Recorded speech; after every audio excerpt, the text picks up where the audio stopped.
பக்தி களம் நேயர்கள் அனைவருக்கும் வணக்கம். இந்த காணொளியில தமிழ் புத்தாண்டு ராசி பலன்கள் பார்க்க போறோம். தமிழ் புத்தாண்டு அப்படின்னு சொன்னோம்னா சித்திரை மாதம் அப்படின்னு சொல்லக்கூடிய மாதத்தில் சூரியன் தன்னுடைய பயணத்தை தொடங்குறத தமிழ் வருட பிறப்பினுடைய முதல் மாதமாக நாம குறிக்கிறது உண்டு.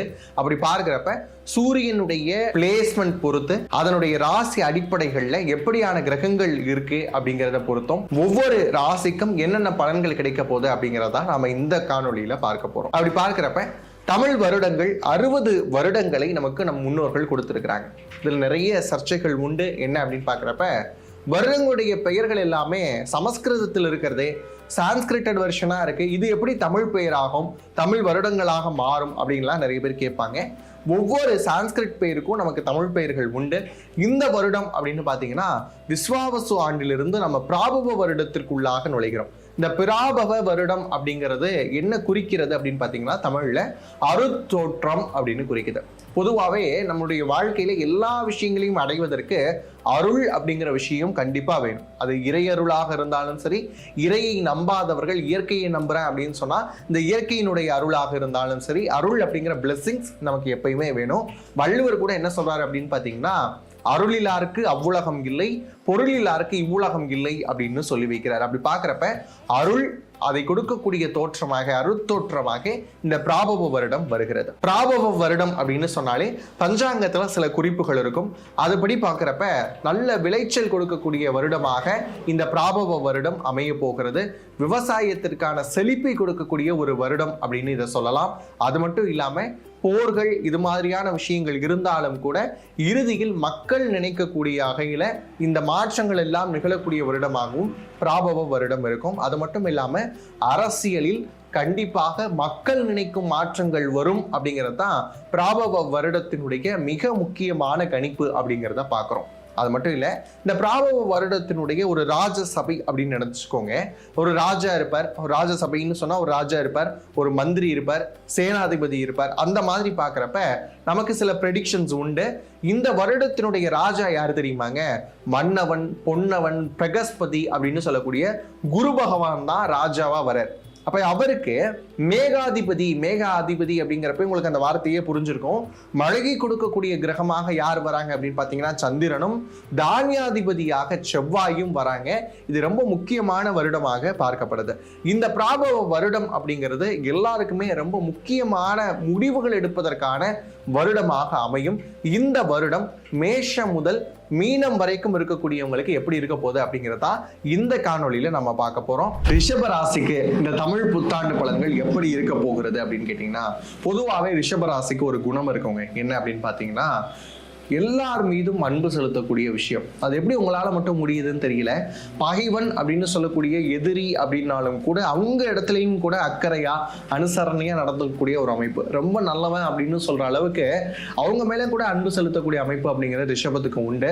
பாரதி சொல்ற மாதிரி பகைவனுக்கும் அருள்வாய் நன்னஞ்சே பகைவனுக்கும் அருள்வாய் அப்படிங்கிற மாதிரியான அமைப்புகள் எல்லாமே உங்களுக்கு இயல்பாகவே இருக்கும். அப்படிப்பட்ட ரிஷபராசிக்காரங்க இது நாள் வரைக்கும் எப்படி இருந்தாங்க அப்படின்னு கேட்டீங்கன்னா, வேலை இழப்பு இருந்தது, வேலையில நிறைய பொலிட்டிக்கல் இன்ஃப்ளூயன்ஸ் இருந்தது, தேவையில்லாத சிக்கல்களில் மாட்டுங்க.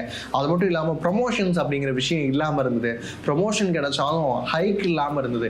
இந்த மாதிரியான சிக்கல்கள் எல்லாமே வேலை சார்ந்த விஷயங்கள்ல அனுபவிச்சது யார் அப்படின்னு பார்த்தீங்கன்னா ரிஷபராசிக்காரங்க. நிறைய கிளைண்ட்ஸ் ரிஷபராசியில் புலம்புறது என்னன்னா வேலை இல்லை, வேலை கிடைக்கல, என்னதான் ட்ரெயின் பண்ணாலும் வேலை இல்லை அப்படின்னு சொல்லிட்டே இருந்தீங்க. இனி குரு பகவான் 2ஆம் இடத்துல ஃபேமிலி அண்ட் ஃபினான்ஸ்ல இருந்தவர் 3ஆம் இடம் அப்படின்னு சொல்லக்கூடிய முயற்சி ஸ்தானத்துல பயணிக்கக்கூடிய காலகட்டம். அதுவும் உச்ச குருவாக பயணிக்கக்கூடிய இந்த காலகட்டத்தில் என்ன நடக்கும் அப்படின்னு கேட்டீங்கன்னா, உங்களுடைய எல்லா முயற்சியும் சக்சஸ் ஆகுங்க. எல்லா முயற்சியுமா சார்? ஆமா, கண்டிப்பா. திருமணம் சார்ந்த முயற்சியா இருந்தாலும் சக்சஸ் ஆகும், வேலை வாய்ப்பா இருந்தாலும் சக்சஸ் ஆகும், குழந்தை பாக்கியத்திற்காக இயங்கி கொண்டிருந்தாலும் சக்சஸ் ஆகும், ப்ராப்பர்ட்டிஸ் வாங்கணும்னு நினைக்கிறோம் எல்லாமே சக்ஸஸ் ஆகும். ஆனால் இந்த ப்ராப்பர்ட்டிஸ் அப்படிங்கிற விஷயத்தில் மட்டும் நம்ம யாரையும் சேர்த்து கவனத்தில் பார்க்கணும் அப்படின்னா கேதுவையும் சேர்த்து பார்க்க வேண்டிய அமைப்பு இருக்கு.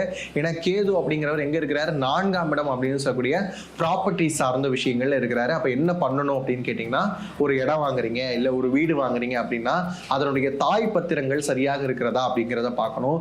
பட்டா சிட்டா அடங்கல் அப்படின்னு சொல்லக்கூடிய விஷயங்கள் எல்லாமே கரெக்டாக இருக்கா, கரெக்டான நபர்கிட்ட இருந்தால் வாங்குறோமா, அந்த லேண்டுக்கான வேல்யூ வேல்யூ தான் கொடுத்து வாங்குறோமா, மார்க்கெட் வேல்யூ என்ன, இந்த மாதிரியான நிறைய விஷயங்களை பார்க்கணும். குறிப்பாக கூட்டுப்பட்டாவாக இருந்தது அப்படின்னு சொன்னா 2 நபர்களுடைய பெர்மிஷனும் இருக்கிறதா, ஒரு சொத்து வாங்குறீங்கன்னா அதனோட வாரிசுதாரர்கள் எல்லாருமே கையெழுத்து போட்டிருக்காங்களா, இந்த மாதிரியான விஷயங்கள் எல்லாம் நீங்க கண்டிப்பாக கவனிக்கணும்.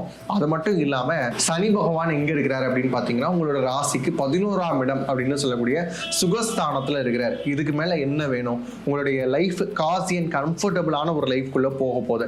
இதுல இன்னொரு விஷயம் என்ன அப்படின்னு பாத்தீங்கன்னா, இது நாள் வரைக்கும் என்னுடைய வேலை அல்லது என்னுடைய மனமாற்றம் இது எல்லாத்துலயுமே ஒரு தயக்கம் இருக்கு, ஒரு தாமதம் இருந்தது அப்படின்னு சொன்னா 11ஆம் இடத்தில் வரக்கூடிய சனி பகவான் அது எல்லாத்தையுமே சரி செய்யக்கூடிய அமைப்புல இருக்கிறார். அது மட்டும் இல்லாம 10ஆம் இடத்துல இருக்கக்கூடிய ராகு 10ல இருந்தா நீங்க அதை பத்தி கவலையே பட வேணாம். ஏன் அப்படின்னா கெரியர் சார்ந்த விஷயங்கள்ல சின்ன சின்ன தடங்கல்கள் இருந்தாலும் இனி அதெல்லாம் சரியாக்கி கெரியர்ல ஒரு பெரிய உச்சத்தை கொடுக்கறதுக்கு ராகு காத்திருக்கிறார். அது மட்டும் இல்லாம அவர் அடுத்து அக்டோபர் நவம்பர் மாதிரியான மாதங்கள்ல என்ன பண்ண போறாரு அப்படின்னா மகரத்துக்குள்ள வர போறார். அப்ப அது உங்களுக்கு 9ஆம் இடமாக மாறுறதுனால கண்டிப்பா பாக்கியஸ்தானத்தில் வரக்கூடிய ராகு அப்படிங்கிறது இரட்டிப்பு லாபங்களை உடனே கொடுக்கக்கூடிய அமைப்பு இருக்கு. அது மட்டும் இல்லாம சனி பகவான் சாதகமா இருக்கிறாரு, ராகு சாதகமா இருக்கிறாரு, குரு சாதகமா இருக்கிறாரு, கேது மட்டும் தான் கொஞ்சம் சிக்கல்ல இருக்கிறார். அதை மட்டும் நம்ம பார்த்துக்கிட்டா போதும். அதுக்கப்புறம் மாத கோள்கள் அப்படின்னு சொல்லக்கூடிய சூரியன், சுக்கிரன், புதன் இவங்களுடைய நகர்வுகள் எல்லாமே சாதகமாக தான் இருக்கு. அப்பப்போ புதன் மட்டும் 6ஆம் இடத்துக்கு உங்க ராசியிலிருந்து வரக்கூடிய காலகட்டத்தினால கடன்கள் வாங்காம தவிர்க்கிறது நல்ல விஷயமா இருக்கும். இப்ப திருமணம் சார்ந்த முயற்சிகள் அப்படிங்கிறது ரொம்ப அதிகமா பலிதமாகக்கூடிய அமைப்பு இருக்கு. அதுக்கப்புறம் பாத்தீங்க அப்படின்னா குழந்தை பிறப்பு அப்படிங்கிறதுக்கு நேச்சுரலாவே அமைகிறதுக்கான வாய்ப்புகள் இருக்கு. நாட்டு மருந்துகள் எடுத்துக்கிட்டீங்க அப்படின்னா இன்னும் சிறப்பாக இருக்கும். அது மட்டும் இல்லாம அடுத்து ஃபினான்ஷியல் லெவல் அப்படிங்கிறது அடுத்த கட்டம் முன்னேற போறீங்க. ஏன்னா ரொம்ப வருஷம் கழிச்சு ரிஷபத்துக்கு இந்த வாய்ப்பு கிடைக்குது. 11ஆம் இடத்துல வரக்கூடிய சனியா இருக்கட்டும், 3ஆம் இடத்துல வரக்கூடிய குருவா இருக்கட்டும், ஃபினான்ஷியலா அடுத்த லெவலுக்கு உங்களை உயர்த்துறதுக்கு காத்துட்டே இருக்கிறாங்க. அதுக்கப்புறம் ப்ராப்பர்ட்டிஸ் வாங்குறதுக்கான யோகம் சொல்லியாச்சு, அதுல மட்டும்தான் கொஞ்சம் கவனமா இருக்கணும்.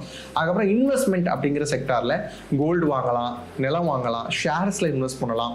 அதுவும் குறிப்பா ஷேர் மார்க்கெட் அப்படின்னு எடுத்தீங்கன்னா சில்வர் பீஸ்ல இன்வெஸ்ட் பண்ணலாம். சில்வர் பீஸ் விலை இறங்குற மாதிரி இருந்தாலும் இனி அடுத்த காலகட்டங்களில் கண்டிப்பா விலை ஏறதான் செய்யும். அதனால சில்வர் பீஸ் வாங்க, டிஜிட்டலா சில்வர் வாங்கி வச்சுக்கோங்க.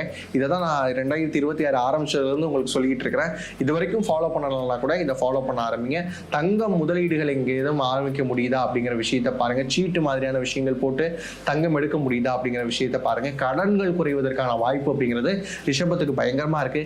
இஎம்ஐ மாதிரியான டேர்ம்ஸ் எல்லாம் அடைக்கணும் அப்படின்னு நினைச்சீங்கன்னா ரிஷபத்துக்கு சரியான காலகட்டம் அப்படிங்கிறது இந்த காலகட்டம் தான். இப்ப என்னுடைய வாழ்க்கையை அடுத்த கட்டமா கொண்டு போறதுக்கு ஏதேனும் வாழ்வியல் பரிகாரம் சொல்லுங்க அப்படின்னு கேட்டீங்கன்னா கார்டனிங் பண்ணலாம். கார்டனிங் பண்ணக்கூடிய ரிஷபராசிக்காரங்களுக்கு கண்டிப்பா வாழ்க்கையில அடுத்த கட்ட முன்னேற்றம் அப்படிங்கிறது கண்டிப்பாக இருக்க போது. இப்ப வெளிநாட்டில் வாழக்கூடிய ரிஷபராசிக்காரங்க, நான் பொதுவாகவே வெளிநாட்டில் இருக்கக்கூடியவங்க எல்லாருக்குமே நான் சொல்லியிருக்கிறேன், 2031 வரைக்குமே நீங்க எச்சரிக்கை உணர்வோட தான் இருக்கணும். அந்த வகையில வாழ்வியல் பரிகாரம் என்ஆர்ஐஸ்க்கு என்ன சொல்லலாம் அப்படின்னு பாத்தீங்கன்னா, உங்களுக்கு வெளிநாடு அப்படின்னு சொன்னாலே நம்ம ராகுவை தான் பார்க்கணும். ராகு எங்க இருக்கிறாரு? 10ஆம் இடத்துல இருக்கிறாரு. அப்ப கெரியர் பாயிண்ட்ல ராகு இருக்கிறாரு. வேலைகள்ல ஏதேனும் சிக்கல்களை கொடுக்கறதுக்கு வாய்ப்பு இருக்கு. அவர் 9ஆம் இடத்துக்கு வந்தாரா நல்லது. அது வரைக்குமாக அக்டோபர் நவம்பர் வரைக்கும் வேலையில சின்ன சின்ன சிக்கல்கள் வர்றதுக்கு வாய்ப்பு இருக்கு.